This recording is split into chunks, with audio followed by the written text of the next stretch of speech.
Hello friends, welcome to all of you on my YouTube channel Sarkari Bharat. दोस्तों, आज की इस वीडियो के अंदर हम बात करने वाले हैं एसएससी सिलेक्शन पोस्ट फेज़ 9 के बारे में।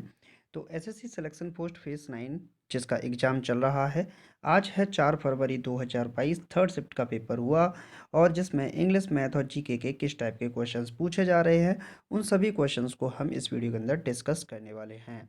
तो दोस्तों, 4 फरवरी थर्ड शिफ्ट के लिए देख लेते हैं तो किस टाइप के क्वेश्चंस आए हैं। पेपर की बात करें दोस्तों एग्ज़ाम की, तो एग्ज़ाम का जो लेवल है वो आपका ईजी टू मॉडरेट लेवल का एग्ज़ाम आपका रह रहा है। कैसा रह रहा है? ईजी टू मॉडरेट लेवल का आपका पेपर रह रहा है, जो कि बहुत बात करें दोस्तों एसएससी सिलेक्शन पोस्ट की। अगर आप एसएससी सिलेक्शन पोस्ट फेज़ 9 की, फेज़ 10 की तैयारी कर रहे हैं, या फिर फेज़ 10 आने वाला है तो उसके लिए तैयारी कर रहे हैं, या फिर अगर आप सीएचएसएल की तैयारी कर रहे हैं, सीजीएल की तैयारी कर रहे हैं, सीपीओ की तैयारी कर रहे हैं, जेई की तैयारी कर रहे हैं, या मल्टीटास्किंग स्टाफ एमटीएस की तैयारी कर रहे हैं, अभी तक आपने हमारे चैनल को सब्सक्राइब नहीं किया है तो दोस्तों सबसे पहले इस चैनल को सब्सक्राइब कर लीजिएगा और वीडियो को शेयर करना बिल्कुल ना भूलिएगा। तो चलिए फ्रेंड्स, स्टार्ट कर लेते हैं वीडियो को और देखते हैं किस टाइप के क्वेश्चंस आ रहे हैं। चलिए फ्रेंड्स, देख लेते हैं क्वेश्चंस को। पहला सवाल आपकी स्क्रीन पर है। पहला सवाल है, शिक्षा किस सूची के अंतर्गत आती है? बात करें दोस्तों शिक्षा की, तो शिक्षा पहले जब मूल संविधान की बात करें तो ये जो सूची थी ये राज्य सूची का विषय थी। किसका? राज्य सूची का विषय थी। लेकिन आज की डेट में अगर शिक्षा की बात करें तो शिक्षा को समवर्ती सूची के अंदर रखा जाता है। जो सातवीं अनुसूची है, सेवेंथ शेड्यूल है, सातवीं अनुसूची, इस अनुसूची के अंदर संघ सूची, राज्य सूची और समवर्ती सूची तो तीन विषय रखे गए हैं। तो संघ सूची में सिर्फ सेंटर यानी कि केंद्र के अधीन आएगी, राज्य सूची में राज्य यानी कि स्टेट के अधीन, और समवर्ती सूची में केंद्र और राज्य दोनों मिलकर उसका निर्वहन करेंगे। तो बात करें दोस्तों शिक्षा की, तो शिक्षा को किस में रखा गया? समवर्ती सूची के अंतर्गत रखा गया है। प्रश्न आपसे पूछ सकता है, शिक्षा का अधिकार अधिनियम कब आया? शिक्षा का अधिकार अधिनियम यानी कि राइट टू एजुकेशन एक्ट कब आया था? तो ये जो राइट टू एजुकेशन एक्ट है ये 2009 में आया था। कब आया था दोस्तों? 2009 में राइट टू एजुकेशन एक्ट आता है और 1 अप्रैल 2010 को राइट टू एजुकेशन एक्ट, शिक्षा के अधिकार अधिनियम को लागू किया गया था। क्लियर है फ्रेंड्स? तो ये क्वेश्चन आपको समझ में आ गया होगा। तो चलिए फ्रेंड्स, नेक्स्ट क्वेश्चन देख लेते हैं। नेक्स्ट क्वेश्चन है दोस्तों आपकी स्क्रीन पर, उच्च न्यायालय के मुख्य न्यायाधीश की नियुक्ति कौन करता है? बहुत ही महत्वपूर्ण सवाल है। उच्च न्यायालय के मुख्य न्यायाधीश की नियुक्ति कौन करता है? देखिए, हाईकोर्ट के जज की बात करें, हाईकोर्ट के जो जज होते हैं इनको रिट जारी करने का अधिकार होता है आर्टिकल 226 यानी कि 226 के तहत। बात करें हाईकोर्ट की, तो हाईकोर्ट का जो मुख्य न्यायाधीश होता है ये माफ कीजिएगा, हाईकोर्ट को ये ही होता है जो आपका रिट, 5 प्रकार की रिट जारी करता है: हैबियस कॉर्पस, मैंडेमस, सेल्टेरी, कोबरेंटो और एक और है। ठीक। तो उच्च न्यायालय के मुख्य न्यायाधीश की नियुक्ति कौन करता है? तो इसका सही जवाब है दोस्तों राष्ट्रपति। राष्ट्रपति भारत का एक राष्ट्रपति होगा। ये कहाँ पर बोला गया है? आर्टिकल 52 में बोला गया है। और 63 में क्या बोला गया है राष्ट्रपति के बारे में? आप लोग कमेंट बॉक्स में बताइएगा, देखते हैं कौन कौन स्टूडेंट इसका जवाब दे पाते हैं। चलिए फ्रेंड्स, नेक्स्ट क्वेश्चन देख लेते हैं। नेक्स्ट क्वेश्चन है दोस्तों, किस संवैधानिक संशोधन द्वारा नगर पालिका विधेयक पारित हुआ? देखिए, बहुत ही महत्वपूर्ण सवाल है नगर पालिका विधेयक। देखिए, बात करें नगर पालिका, नगर पालिका, नगर निगम, नगर महापालिका, इनकी बात कहाँ पर की गई है? तो 74वां संवैधानिक संशोधन हुआ था और इस 74वें संवैधानिक संशोधन के अनुसार अनुसूची नंबर 12 के अंदर जो नगर पालिका, नगर महापालिका, इनके बात की गई है। अगर बात करें ग्राम पंचायत की, बात कहाँ पर की गई है? तो पंचायती राज व्यवस्था की, तो 73वां संवैधानिक संशोधन हुआ था और इसको 11वीं अनुसूची में जोड़ा था। कहाँ पर जोड़ा था दोस्तों? 11वीं अनुसूची में जोड़ा था 73वीं पंचायती राज व्यवस्था, जिसमें 3 स्तर पर ग्राम पंचायत, जनपद पंचायत और जिला पंचायत स्तर पर बात की गई है। चलिए फ्रेंड्स, नेक्स्ट क्वेश्चन देख लेते हैं। नेक्स्ट क्वेश्चन है दोस्तों, सांसदों के वेतन का निर्णय कौन करता है?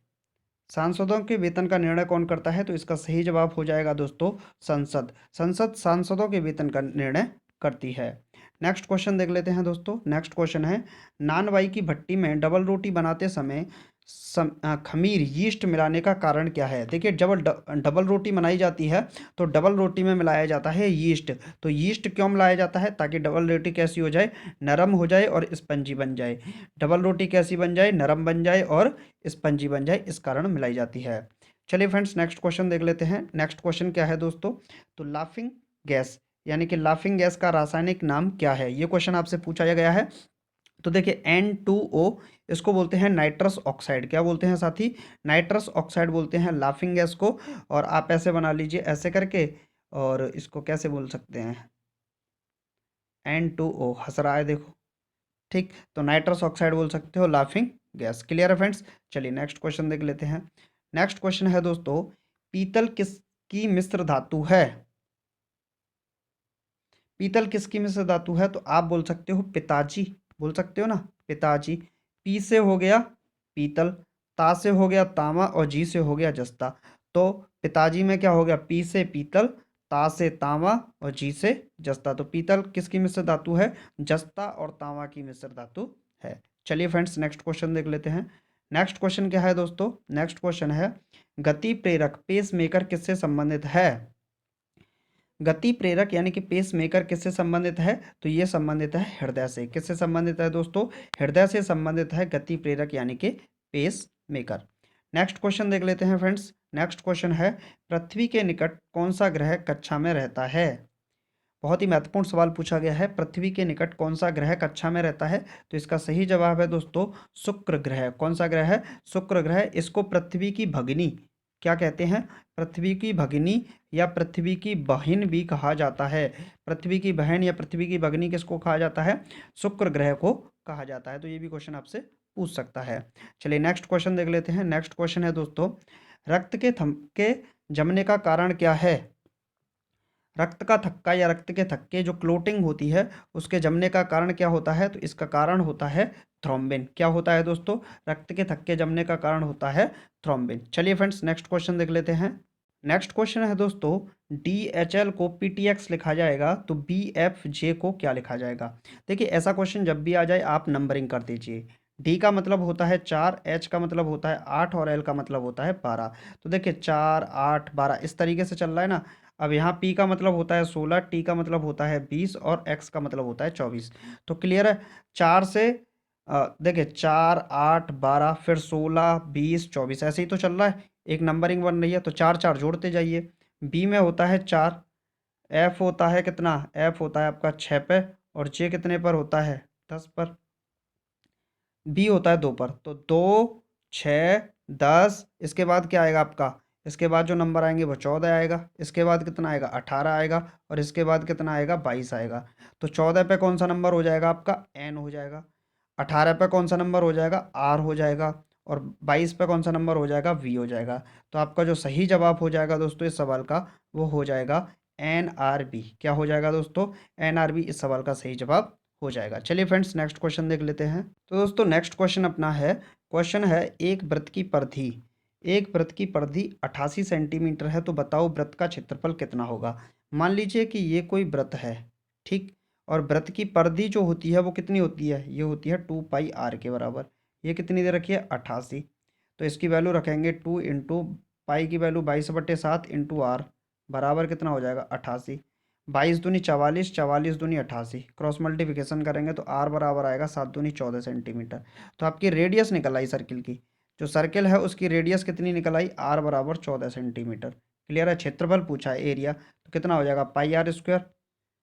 ठीक है, तो पाई की वैल्यू 22/7, आर की वैल्यू 14, 14 गुणे 14, 7 से कैंसिल आउट करेंगे 2, 22 दूनी 44, और 14 मल्टीप्लाई बाई, तो 44 गुणा 14 कितना हो जाएगा? 44 गुणा 14, 14 चौके 56, 14 चौके 56, 56 और 5 आपका 61, तो 616 सेंटीमीटर स्क्वायर इस सवाल का सही जवाब हो जाएगा। तो वृत्त का क्षेत्रफल कितना हो जाएगा? एरिया, जो एरिया निकला है वो निकला है आपका 614 सेंटीमीटर स्क्वायर। चलिए फ्रेंड्स, नेक्स्ट क्वेश्चन देख लेते हैं। नेक्स्ट क्वेश्चन है दोस्तों, 18 वस्तुओं का क्रय मूल्य, 18 वस्तुओं का क्रय मूल्य 20 वस्तुओं के विक्रय मूल्य के बराबर है, तो लाभ हानि प्रतिशत ज्ञात कीजिए। देखिए, 18 का CP कॉस्ट प्राइस 20 के SP के बराबर है सेलिंग प्राइस के। कैंसिल आउट कीजिए 9 बार और कैंसिल आउट कीजिए 10 बार, तो CP रेशियो SP कितना निकलेगा, ये निकलेगा 10/9। यानी कि कोई वस्तु 10 रुपये की थी, उसको आपने 9 में बेच दिया। एक का क्या हो गया यहाँ पे, लॉस हो गया। तो एक का घाटा हुआ कितने पर, 10 पर। परसेंट निकालने के लिए 100 का गुणा, जीरो से जीरो कैंसिल आउट, तो 10% का यहाँ पर क्या आ जाएगा, लॉस आ जाएगा। तो आपसे पूछा क्या गया था, आपसे पूछा गया था लाभ या हानि प्रतिशत ज्ञात कीजिए। तो आपको क्या हुआ यहाँ पर, लॉस हुआ। कितने परसेंट का हुआ, 10% का आपको लॉस हुआ। क्लियर है फ्रेंड्स, समझ में आ गया होगा। दोस्तों अगर आपको वीडियो अच्छा लगा तो वीडियो को लाइक करके यार चैनल को सब्सक्राइब करना बिल्कुल ना भूलें। एसएससी की तैयारी करने वाला प्रत्येक स्टूडेंट इस चैनल को सब्सक्राइब कर ले, चाहे वो एसएससी, CHSL, CPO, जेई या MTS की तैयारी कर रहा हो या सिलेक्शन पोस्ट फेस की तैयारी कर रहा हो। आप किसी भी एग्जाम की तैयारी कर रहे हैं, चैनल को सब्सक्राइब करने बिना बिल्कुल मत जाइएगा। क्लियर फ्रेंड्स, चलिए मिलते हैं नेक्स्ट वीडियो में। Thank you for watching this video. Top expected question आपको कैसे लगे बताइएगा कमेंट बॉक्स में। जय हिंद, जय भारत।